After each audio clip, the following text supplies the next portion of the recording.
Okay. तो हम पढ़ रहे हैं ऑप्टिक्स। ऑप्टिक्स में हमने पिछले टॉपिक में पढ़ लिया था lens makers formula, power combination of lenses, और हमने पढ़ ली थी न्यूटन्स फार्मूला। इसके बाद हम देखेंगे आज कि ये रिफ्रैक्शन जो है ये प्रिज्म के थ्रू कैसे होती है। ग्लास प्रिज्म जो है उसके थ्रू रिफ्रैक्शन जो है होती है, तो क्या होता है वो, कैसे होती है और किस तरह की डिवेट हो जाती है ग्लास प्रिज्म के थ्रू, राइट। तो आज हम बात करेंगे किसकी, refraction through a glass prism. Refraction through a glass prism.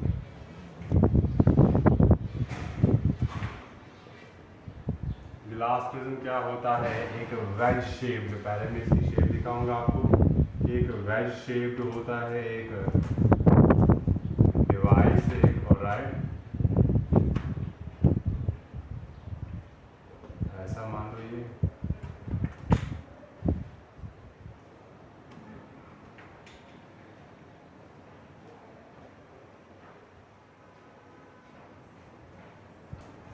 ये ऐसा वेज शेप्ड होता है। इसके तीन होते हैं रेक्टेंगुलर फेस, एक वाला, पीछे वाला और नीचे वाला। रेक्टेंगुलर तीन फेसेस होते हैं, और ये आगे वाला और पीछे वाला जो है ये क्या होते हैं, ये होते हैं ट्राइंगुलर फेसेस, ऑलराइट।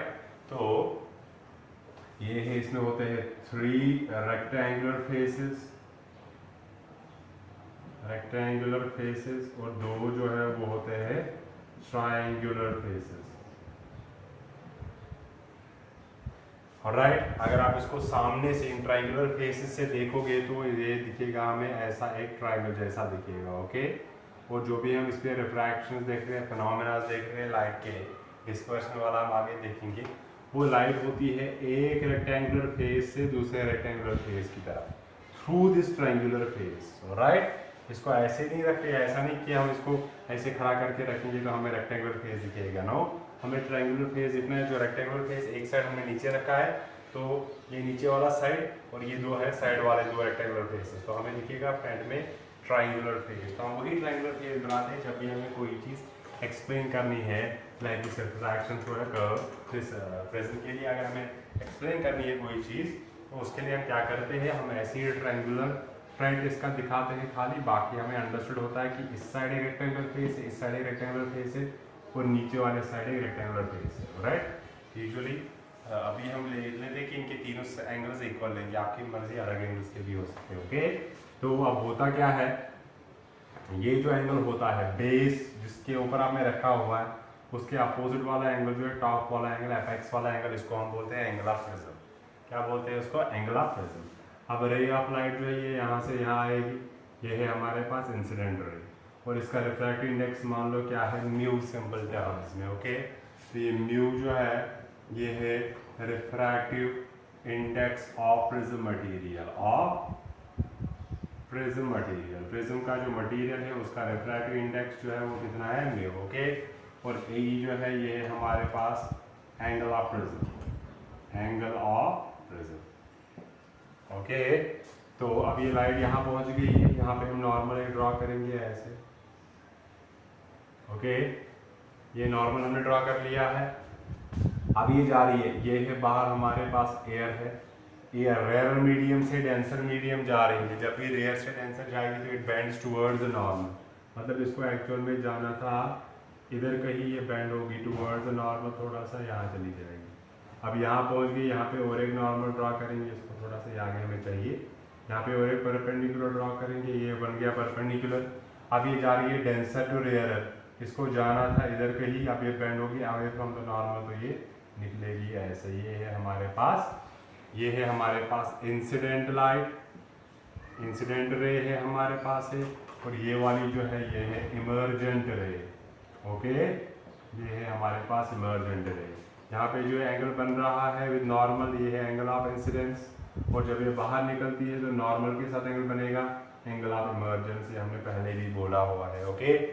तो इस वाले पे एक रिफ्रैक्शन हो रही है, इसका नाम रखेंगे एंगल रिफ्रैक्शन 1, और यहाँ पे फिर से अभी आगे जा रहा है तो इसका नाम रखेंगे हम R2। जरूरी नहीं है R1 R2 लिखो, जो आपको अच्छा लगे वो लिख सकते हो आप, ओके। तो एक्चुअल में इस रे को जाना था इधर मगर ये निकली इधर, तो इसकी कितना अपने रास्ते से डिविएट हो गई है वो हम इधर से डिफाइन करेंगे इस लाइन से। तो ये वाला जो एंगल है इसको हम डेल्टा से डिनोट करते हैं। तो ये डेल्टा जो है ये है deviation, that is angle of deviation. मतलब ये कि जाना किधर था और गई किधर, उन दो लाइंस के बीच में जो एंगल बन रहा है that is angle of deviation. Alright, in points का कुछ नाम रखते हैं। ये है ए, इसका नाम रखेंगे बी, इसका नाम रखेंगे सी, इस पॉइंट का नाम रखेंगे डी, इस पॉइंट का नाम रखेंगे सपोज कर लो ओ। ओके, ठीक है कि नहीं? Very easy. Alright, now let's talk about जो रिफ्रैक्शन हो रही है यहाँ पे, उस रिफ्रैक्शन के लिए हम लिखेंगे कुछ जियोमेट्रिकल इक्वेशंस कुछ। तो हमारे पास सबसे पहले अगर हम देखेंगे ये जो ट्रायंगल है हमारे पास ऊपर वाली ट्रायंगल, ध्यान से देखना, हमें रिलेशन एस्टैब्लिश करनी है कि हम कैसे डिफाइन करेंगे कि रिफ्रैक्टिव इंडेक्स जो है इस मटेरियल का वो डिफरेंट एंगल्स के साथ कैसे वेरी कर रहा है। ओके, और ये जो इमर्जेंट रे है किस एंगल पे निकल रही है, कब क्या कंडीशन होगी, कब सब मिनिमम डिविएशन होगी, कब मैक्सिमम डिविएशन होगी। ओके, वो हम देखेंगे। तो सबसे पहले हम स्टार्ट करेंगे यहाँ पे किससे, इस टर्म से। तो from figure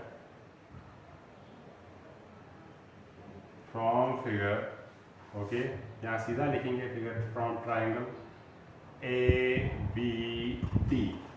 triangle A B T में अगर हम देखेंगे हमारे पास क्या है, angle sum property of triangle use करेंगे। एंगल ए प्लस ये वाला एंगल जो है ये कितना है, अगर ये 90 डिग्री बन रहा है टोटल तो ये बनेगा 90 माइनस R1। इसी तरह अगर ये 90 बन रहा है तो ये बनेगा 90 माइनस R2। ओके, तो ये बनेगा a plus 90 minus R1 plus 90 minus R2 जो है ये आ गया 180 डिग्री के बराबर। ओके, तो ये बन गया a minus R1 minus R2 equals 180, 90 plus 90 minus हो जाएगा इस साइड, तो हमारे पास a का वैल्यू बनेगा R1 प्लस R2 के बराबर। Alright, let's call this equation number first. Okay, for further future references. Okay, ये हमारे पास आ गया इसके बराबर। अब एंगल ऑफ डेविएशन देखते हैं in terms of this I E and R किसके बराबर आ जाएगा। तो अगर हम देखेंगे now in triangle O B D, okay, angle ये जो डेल्टा है, delta is the exterior angle. क्या है? एक्सटीरियर एंगल है। तो देयरफॉर ये जो डेल्टा है exterior angle it's equal to sum of two interior opposite angles. वो कौन कौन सा है?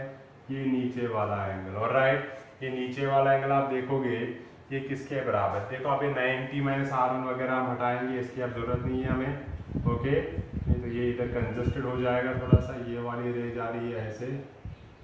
ओके, देखो ये टोटल जो है ये एंगल, ये वाला एंगल और ये वाला एंगल, ये दोनों पूरा ये एंगल और ये एंगल ये वर्टिकली अपोजिट एंगल्स है।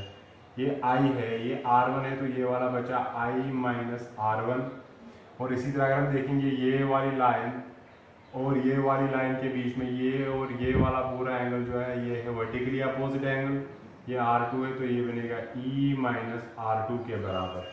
तो डेल्टा आएगा sum of interior opposite angles I minus R1 plus E minus R2। Right, थोड़ा सा इसको अंडरस्टैंड करने के लिए मैं यहाँ पे ये दोबारा बना रहा हूँ ये ट्राइंगल। ओके, ये वाला एंगल ये ऐसे बन रहा था ये एंगल। ओके, ये जो एंगल है ये है पूरा, सॉरी, ऐसे बन रहा था ये। ओके, तो ये ऐसे बना, ये जो एंगल है पूरा ये था I और ये था R1, तो ये बचा कितना, अगर ये दोनों एंगल्स जो है इक्वल होते हैं, ये और ये पूरा इक्वल होता है, ये कितना आएगा, दिस माइनस दिस बचा ये, that is I minus R1। इसी तरह यहाँ पे भी आएगा I E minus R2। Alright, very easy to understand. Alright, तो ये आ गया इसके बराबर।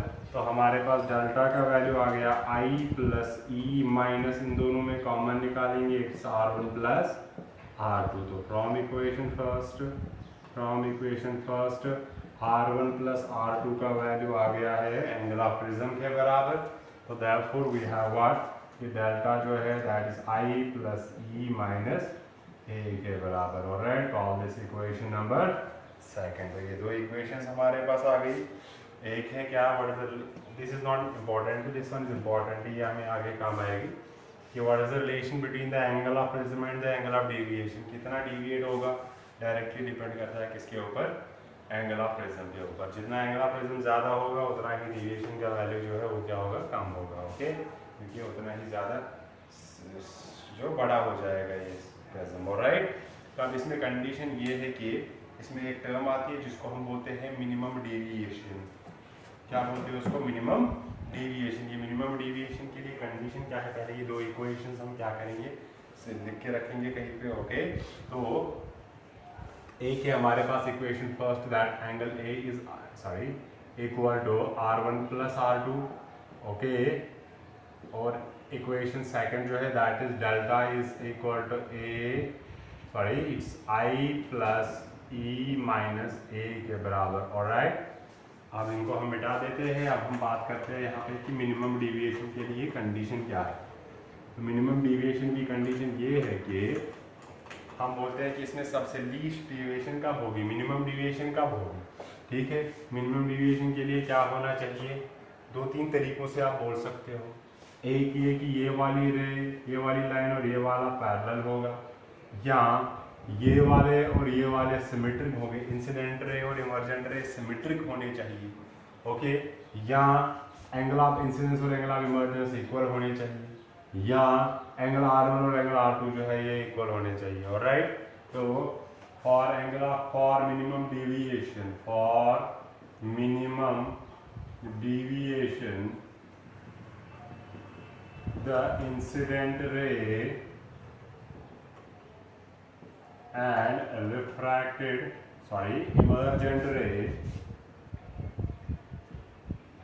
emergent ray must be symmetric होने चाहिए ये दोनों रेज। ऑलराइट, अच्छा, या और आप ऐसा लिख सकते हो कि एंगल R1 जो है ये एंगल R2 के बराबर होना चाहिए। ऑलराइट, या आप ऐसा बोल सकते हो कि एंगल ऑफ इमर्जेंस, या आप ऐसा बोल सकते हो क्या, एंगल आई और एंगल आई ई, जो ये तीनों कंडीशंस है। मैं कह रहा हूँ आप एक लेके चलो तो आपका काम हो जाएगा। ओके, एंगल आई और एंगल ई जो है ये क्या होंगे, इक्वल होंगे, तब जो होगा डेविएशन मिनिमम होती है। ओके, तो हम क्या करेंगे, तो therefore we have from equation, this is equation number first, this is equation number second। तो हम देखेंगे यहाँ पे this is the condition for minimum deviation. Okay, यहाँ पे ऐसा भी बोल सकते हो, और the refracted not emergent, the refracted रे दैट इज, यहाँ पे कौन सी है वो, डी वाली रे, BD इधर मैं नाम लिख के रखूंगा, is parallel to the base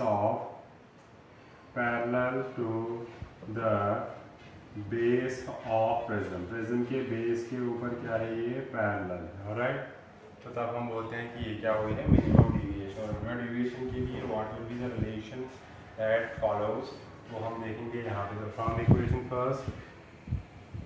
equation first we have A जो है ये किसके बराबर है, R1 plus R2, but R1 is equal to R2, मान लो ये दोनों R के बराबर है सपोज। ऑलराइट, तो देयरफॉर A का वैल्यू आएगा किसके बराबर, R प्लस R, तो 2R आएगा किसके बराबर, A, विच इम्प्लाइज R का वैल्यू, एंगल ऑफ रिफ्रैक्शन का वैल्यू आएगा A upon 2। Easy. Next is deviation condition के लिए, from equation second we have delta m is equal to I plus E minus A के बराबर, but जब minimum deviation होगी, but for minimum deviation I is equal to E and delta जो है, delta का value होगा, delta m लिखेंगे, that is mean deviation, sorry क्या कहें, मिनिमम डेविएशन। ये वैल्यू यहाँ पे डाल दो तो डेल्टा m जो है ये आएगा I plus I minus E के बराबर, सॉरी A के बराबर, तो I प्लस I आ गया, delta m equals to I minus A के बराबर, A को इधर शिफ्ट करेंगे तो डेल्टा m प्लस A आ गया 2I, विच एम्प्लाइज I का वैल्यू आ गया delta m plus A upon 2 के बराबर। ऑलराइट, तो हमारे पास दोनों एंगल्स आ गए, एंगल ऑफ इंसिडेंस आ गया, एंगल ऑफ रिफ्रैक्शन आ गया। ओके, तो अब हम सेनेरजा यूज कर सकते हैं। तो वो मैं इधर लिख रहा हूँ कि एंगल ऑफ इंसिडेंस है हमारे पास delta minimum plus a divided by 2 and angle of refraction है a divided by 2। Now you can using Snell's law at any surface refractive index जो है वो किसका बराबर आएगा, sine of angle of incidence upon sine of angle of refraction. Alright, इसके बराबर आ जाएगा ये। तो डाल दो साइन आई का वैल्यू, तो हमारे पास म्यू का वैल्यू जो है वो बनेगा साइन ऑफ आई के बदले में delta M plus A divided by 2 divided by sine of R that is sine of A divided by 2 के बराबर। ये हमें आ गया क्या, मिनिमम डेविएशन और हो गए क्या कहते हैं इसको, रिफ्रैक्टिव इंडेक्स के बीच में रिलेशन। ऑलराइट, और एक चीज़ इसको हम थोड़ा सा मॉडिफाई कर सकते हैं छोटे प्रिज्म्स के लिए, जिनके लिए हमारे पास ये एंगल ऑफ प्रिज्म छोटा वैल्यू होता है। उन प्रिज्म्स के लिए क्या होगा, for small values of small prisms, okay, हमारे पास क्या होगा, the value of angles is very small, the value of angles that is a and delta m will be small, okay, will be small। तो therefore हम लिख सकते हैं क्या, साइन ऑफ लिमिटिंग वैल्यू, जो लिमिटिंग कंडीशन है हमारे पास कि sine theta is equal to theta, अगर हमारे पास ये वाला लिमिट आपने पढ़ा है, limit x tending towards 0 sine of x upon x1 होता है। इसका मतलब होता है कि x का वैल्यू एज स्मॉल है, as close to 0 as possible, बहुत छोटा वैल्यू है। ओके, तो साइन अपॉन x जो है 1 के बराबर, x जाएगा इधर, तो साइन थीटा थीटा के बराबर हो। अगर ये छोटे एंगल्स है तो इसका वैल्यू साइन लगाओ या ना लगाओ एक ही बात है। तो ये किसके बराबर आएगा, it will be approximately equal to delta m plus a by 2 and जो नीचे वाला है sine of a divided by 2 वो अप्रॉक्सीमेटली किसके बराबर आ जाएगा, that will be approximately the angle that is a by 2। तो देयरफॉर हमारे पास म्यू का वैल्यू बनेगा इस इक्वेशन से, साइन हटा के ये बनेगा delta m plus a divided by 2 और होल डिवाइडेड बाई क्या आएगा, a by 2 that is 2 divided by ये, और ये क्या हो जाएगा, कैंसिल हो जाएगा। हम फाइंड कर सकते हैं डेल्टा m जो है वो किसके बराबर आ जाएगा। तो you can write it this way, mu equals, ये अलग अलग डिवाइड करेंगे, delta m upon a plus a upon a, ये कैंसिल होके 1 बचेगा। म्यू का value delta m upon a plus 1 के बराबर आ गया। तो आप फाइनल रिजल्ट लिख सकते हो, इसको माइनस करके delta m divided by a आ गया म्यू माइनस 1। तो हम ये भी लिख सकते हैं, और यहाँ पे लिखेंगे ऊपर, यहाँ पे लिखेंगे हम ये एक्सप्रेशन इसके साथ में ही, इस वाले फॉर्मूला के साथ में।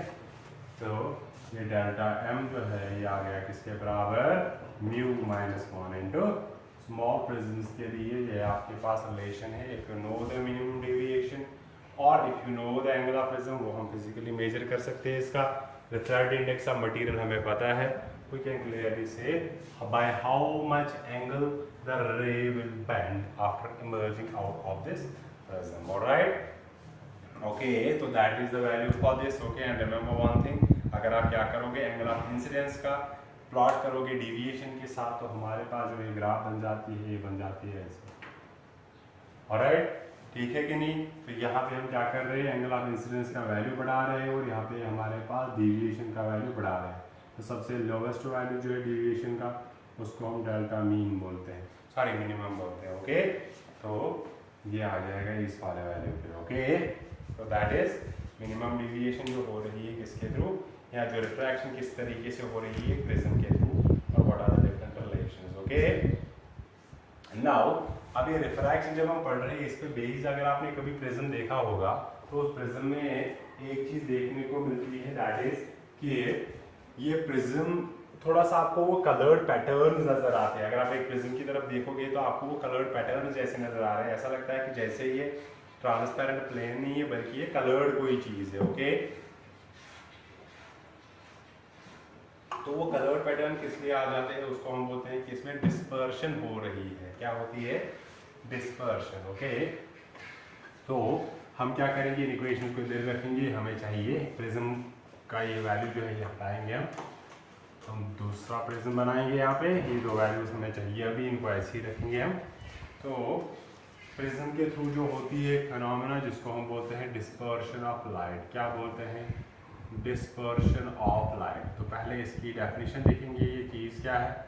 डिस्पर्शन हो गया, सिंपल लिटरल मीनिंग इसका ही है, डिस्पर्स होना, बिखर जाना। ओके, तो हम क्या करते हैं, दैट फिनोमेना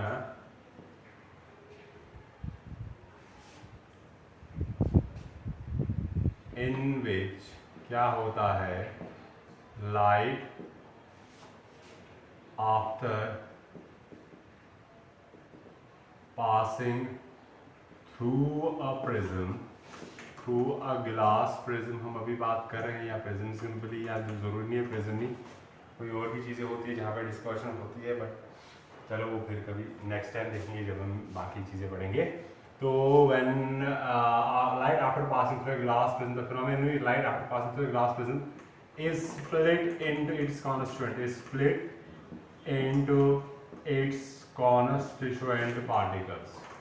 Constant wavelengths या colors, wavelengths और colors.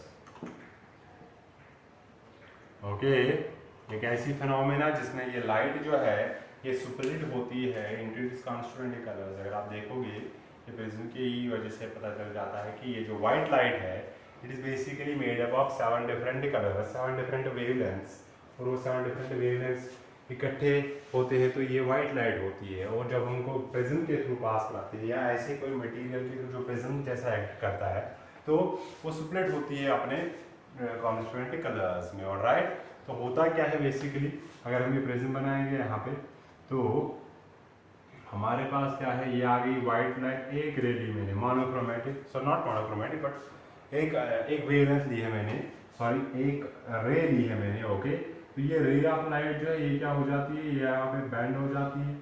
ओके, तो ये बेंड होती है एट डिफरेंट, इसके अलग कलर्स बाहर आ जाते हैं। ओके, 1 2 3 4 5 6 7, तो हमें देखने को मिलते हैं यहाँ पे 7 डिफरेंट वेवलेंथ, 7 डिफरेंट कलर्स, जिनका नाम अकॉर्डिंगली ऐसे V से स्टार्ट होता है, violet, okay, indigo, blue, green, yellow, orange and red. ये पैटर्न हमें मिलेगा, अगर आप देखोगे आपको एक रेनबो जैसी दिखेगी डिफरेंट कलर्स की। राइट, तो ये बेसिकली आता है कहाँ से, ये बेसिकली इस वाइट लाइट के अंदर ये कॉन्स्टेंट वेवलेंथ्स होते हैं। ओके, तो इसको बेसिकली एक्सप्लेन करा था किसने, कॉची ने। उसने ये कहा था कि किसी भी लाइट का जो रिफ्रैक्टिव इंडेक्स है वो मटीरियल जो वेवलेंथ ऑफ लाइट पे डिपेंड करता है। कैसे, उसने एक फॉर्मूला दी थी जिसको हम बोलते हैं काउचीज फार्मूला। काउचीज फार्मूला, अनफॉर्चुनेटली ये चीज़ आपके सिलेबस में नहीं है, पर थोड़ा सा आइडिया लेने के लिए आपने याद रखना है कि ये जो refractive index of any materials किसके बराबर होता है, ये होता है A plus B upon lambda square plus B upon lambda square plus C upon lambda power 4। ये ABC जो है ये कॉन्स्टेंट्स होते हैं। ओके, ऑफ द मटेरियल क्या कॉन्स्टेंट्स होते हैं हमें इससे मतलब नहीं है, हमें अभी इससे मतलब है कि ये डिपेंड करता है on the wavelength of light inversely. Alright, तो हर किसी वेवलेंथ का जो है वो अपना अपना अलग अलग रिफ्रैक्टिव इंडेक्स होता है, ये मतलब हमें समझना है यहाँ से। ओके, तो हमें पता है वेवलेंथ ऑफ वायलेट लाइट सबसे कम है, तो यहाँ से हमें पता है इनवर्सली डिपेंडेंट है, तो जिसकी वेवलेंथ ज़्यादा है उसके लिए कम होगा, जिसकी कम है उसके लिए ज़्यादा होगा। तो हमें पता है but for violet lambda V that is wavelength of, ये मानो ये है हमारे पास वेवलेंथ ऑफ वायलेट सबसे नीचे, और वेवलेंथ ऑफ रेड लिखेंगे, ये है वेवलेंथ ऑफ रेड लिखेंगे हम।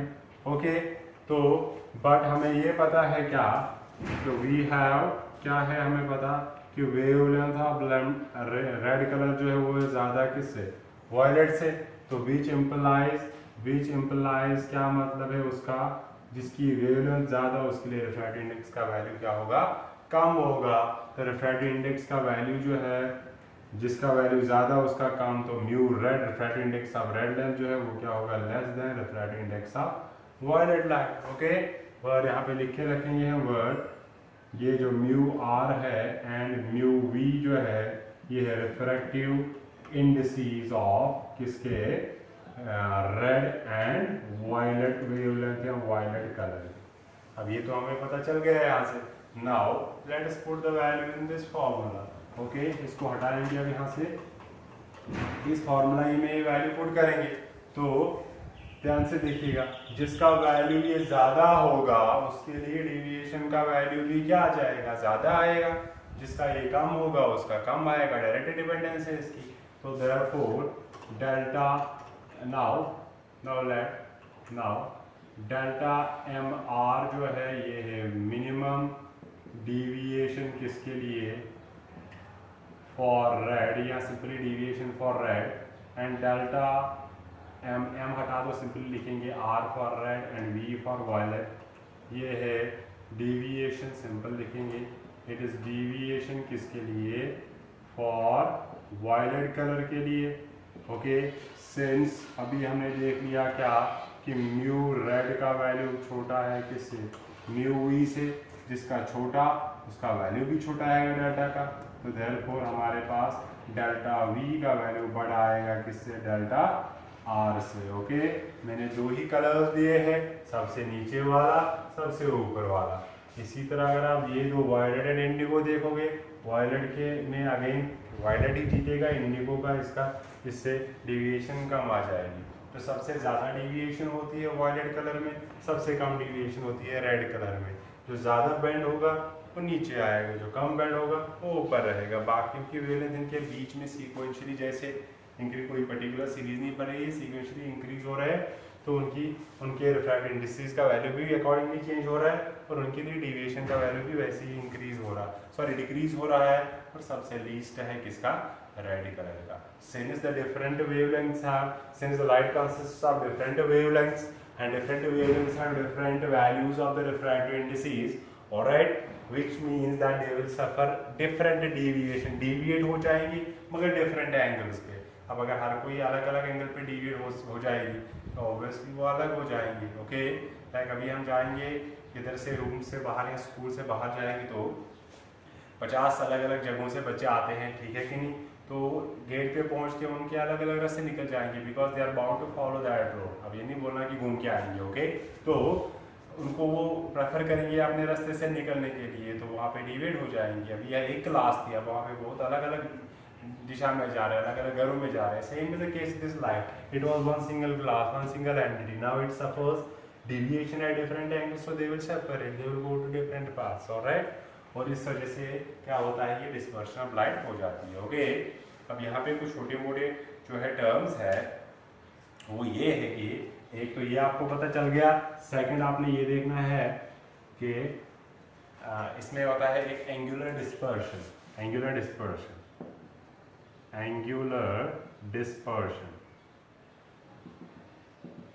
डिस्पर्शन सिंपली क्या होता है कि मैक्स सबसे ज्यादा कितना डिस्पर्शन हो रहा है, किस में हो रहा है, वायलेट में, माइनस सबसे कम किस में हो रहा है, दैट इज रेड। उन दोनों का सब्ट्रैक्शन कि कितने एंगल में ये पूरा लाई कर रहा है।